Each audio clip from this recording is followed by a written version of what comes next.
Over the years, many of you have asked me what it was like for me to leave Apple, leave the career that I had with that company, and start my own business. And I recently got a question from one of the men in the Alliance that kind of summed this up, where he said, I'm wondering if you might share what going from your career at Apple to creating Mantalks looked like. What was the timeline? Did you just wake up one day and say, this isn't working and I quit? Or was it a methodical, planned out transition? I ask because I have a really great career that I'm actually quite successful in, but I don't feel like it aligns to my bigger purpose. For me, just saying fuck it and quitting doesn't make sense, at least not where I'm at currently. However, I keep asking myself, what do I need to do now in order to move myself in that direction?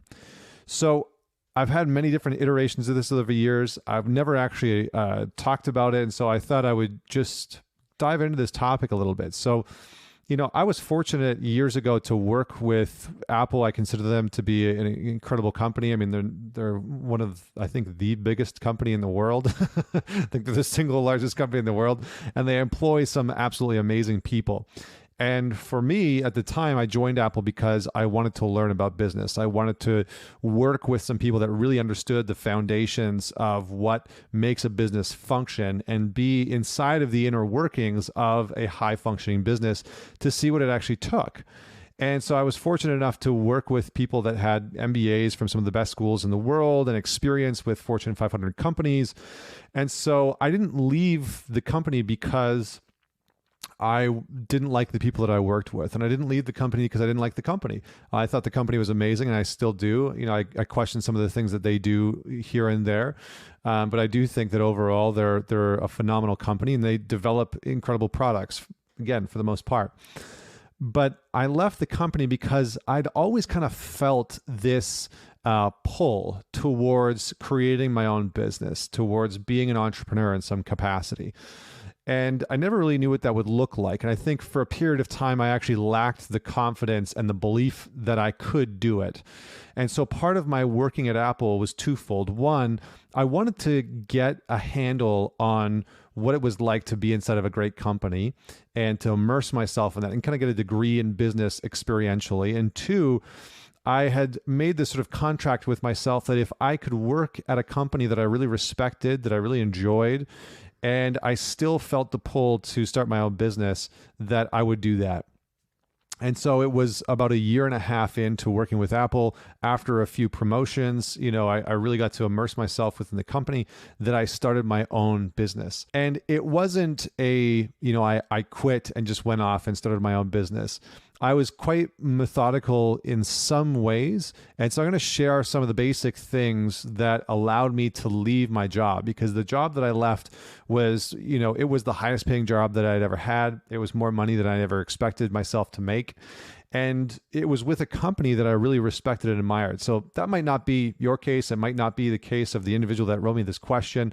For some people, they might be watching this or listening to this, or, considering going through a transition to being an entrepreneur because they dislike the job that they're in, or they dislike the career or who they're working for, et cetera. That wasn't the case for me. I walked away from something that I really appreciated and enjoyed.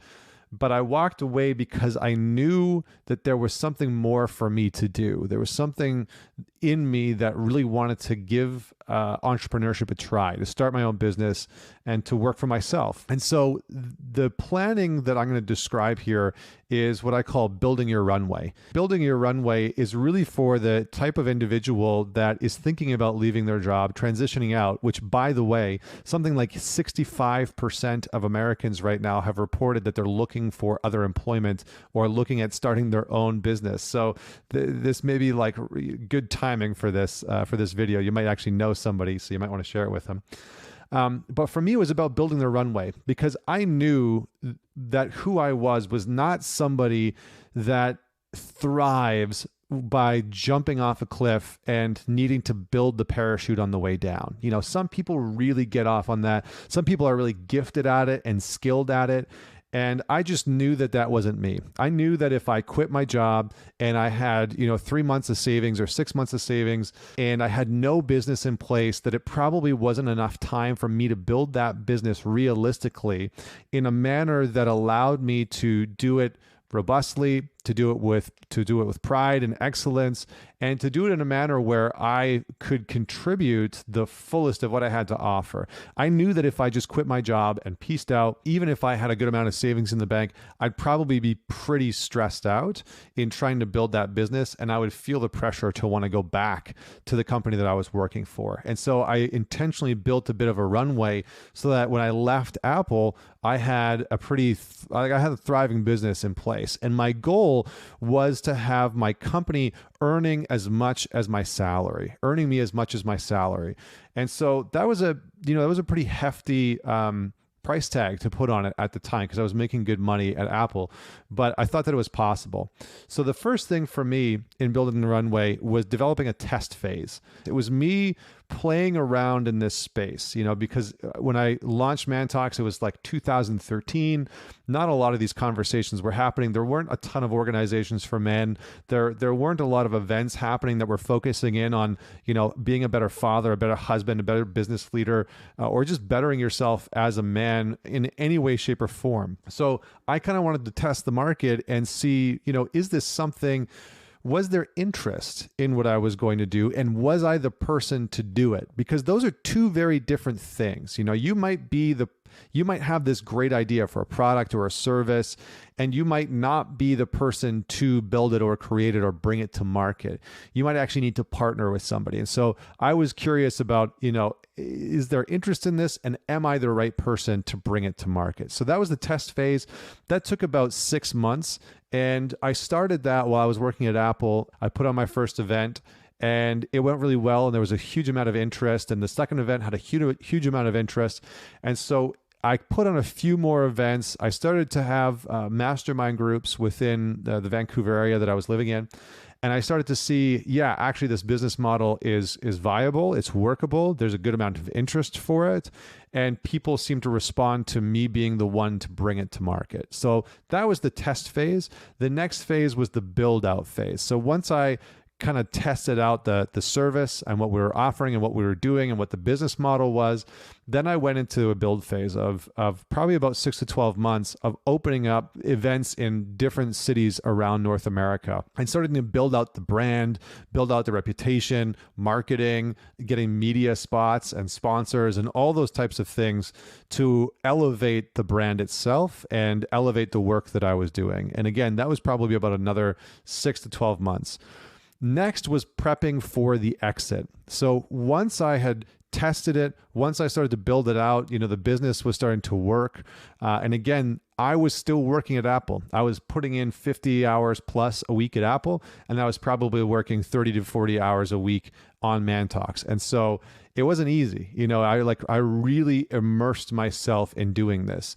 And I did it intentionally because I knew that this was probably the most effective way for me to do this. Because again, I knew I wasn't going to piece out. I knew that if I just had enough, even if I had 2 years of savings, it's not the type of person that I am. I knew that the type of pressure that I wanted to put myself under, and this is really important for anyone thinking about transitioning out of their career, out of their job, out of the business that they work for, maybe into their own line of work, starting their own company, is define what kind of pressure you want to put yourself under. It's a really important question, because becoming an entrepreneur is going to, no matter what, put you under a tremendous amount of pressure. And there's going to be many different pressure points that come in.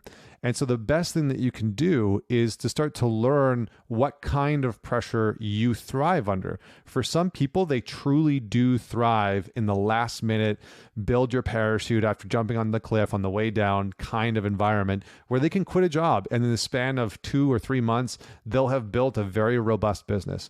For other people, they're going to need to do what I do, which was to build the runway while they were working for the company, which is a different type of pressure, right? Because I was working, again, 10, 12-hour days sometimes at Apple, and I would go home and I would, spend another few hours on my work on ManTalks.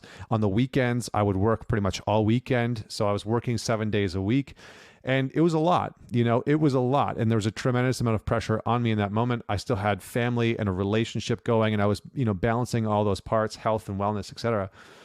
But that's how I wanted to build it, because that's the type of pressure that I wanted to be under. I like carrying a big weight all at once. And I knew that I could balance my work at the company and my work outside of the company on my own business. And for me, that was the type of pressure that I wanted to put myself under.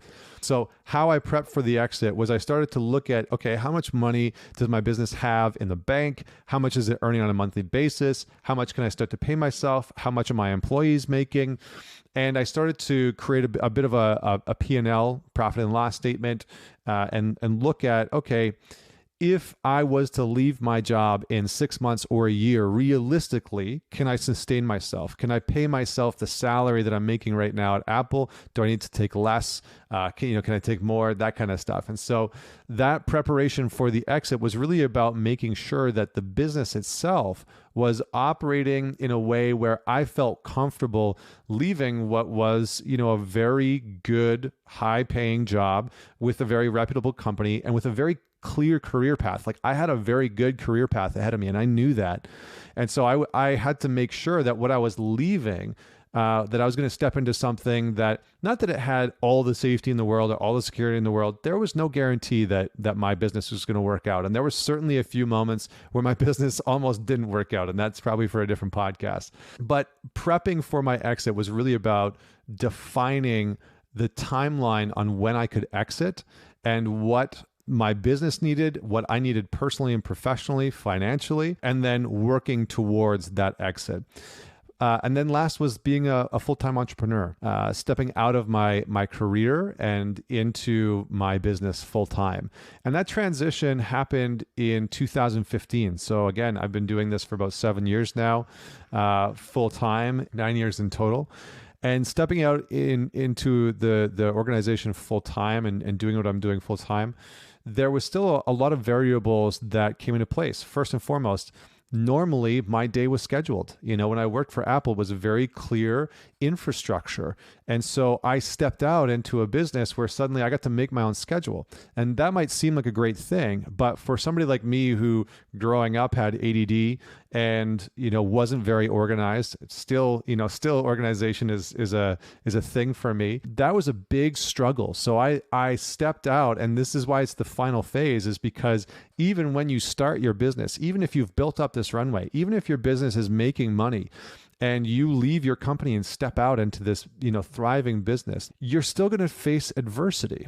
And there's still going to be obstacles and trials that you are maybe feel unequipped to deal with.